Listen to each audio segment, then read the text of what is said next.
Madame Jolie Kenda. Avec elle, nous allons parler de la situation qui prévaut là-bas en Afrique du Sud où nos frères congolais sont victimes. Bonjour Madame. Bonjour Monsieur. Voilà Madame, vous savez, il y a de cela 5 jours, cette hémorragie n'est pas encore coupée. Nos frères congolais qui vivent en Afrique du Sud sont victimes de actes de xénophobes, non seulement le Congolais et d'autres pays africains. Quelle lecture faites-vous de cette situation? Franchement, je suis consternée et profondément touchée suite à toutes ces pratiques à répétition. C'est vraiment inconcevable de poursuivre vos frères comme des gibiers sans défense, les tuer, les brûler, piller leurs biens. Non mais c'est inconcevable, c'est inadmissible, c'est inacceptable. L'Afrique ne mérite pas ça. L'Afrique mérite mieux. Nous disons non et non à ces actes d'atrocité. Nous disons trop c'est trop et que ça doit se terminer. Stop. Voilà. Madame, le président Nelson Mandela avait dit qu'il fera de son pays l'arc-en-ciel où les différents peuples vivront en harmonie. Que direz-vous de ces rêves de Nelson Mandela aujourd'hui? Nelson Mandela, actuellement dans sa tombe, doit être indigné.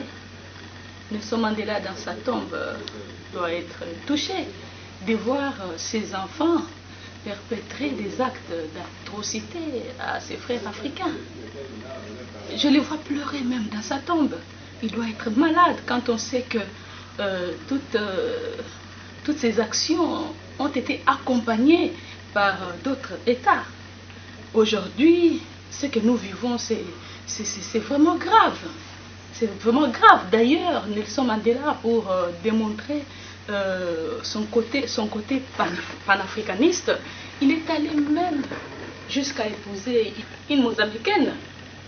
Vous voyez, aujourd'hui, tuer les Africains, c'est cracher sur la mémoire de Mandela. C'est cracher sur le combat de Mandela, de Madiba. Voilà.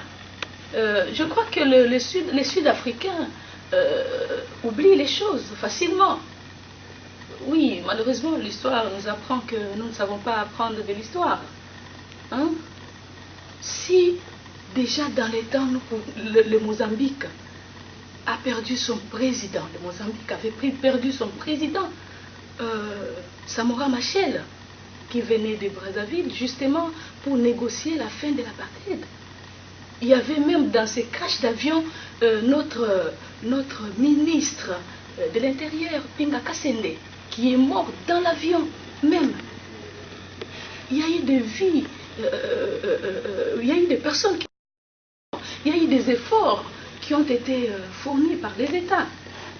Vraiment, je pense que cette situation doit changer. D'ailleurs, je me rappelle même le président de Brazzaville, Sassou, à l'époque, il avait initié une action importante de collecte de fonds qu'il avait dénommé Fonds Africa.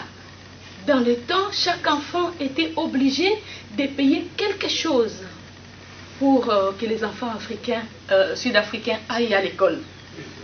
Ils payaient quelque chose chaque premier lundi du mois. Et c'est là pendant une année, surtout pour les enfants qui étaient à l'étranger. Ce sont des actions à saluer. Et aujourd'hui, mettre en avant la xénophobie, je pense que c'est pas juste. Hein, c'est pas juste. Et même Dieu ne sera pas d'accord avec ça. C'est que la population sud-africaine les oublie, ils ne sont pas conscients de tout ce que vous venez d'énumérer, tout ce qu'on a fait pour eux. Non, mais on doit respecter le combat de Madiba. Hein? Madiba, il a beaucoup travaillé, il ne mérite pas ça. Voilà.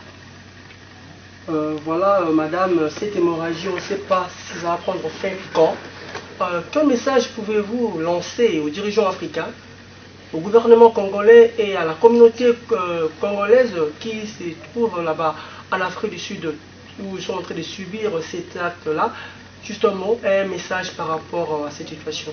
Vous savez, les Africains, nous devons protéger nos valeurs intrinsèques, caractérisées notamment par l'unité et l'hospitalité.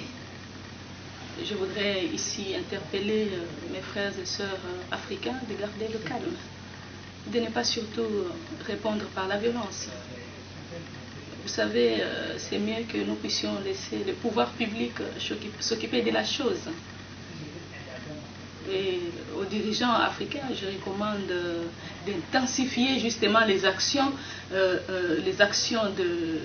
diplomatiquement pour justement désapprouver toutes ces pratiques. Et au gouvernement congolais de travailler de manière à ce que la population congolaise qui se trouve en Afrique du Sud soit protégée, au besoin même soit rapatriée.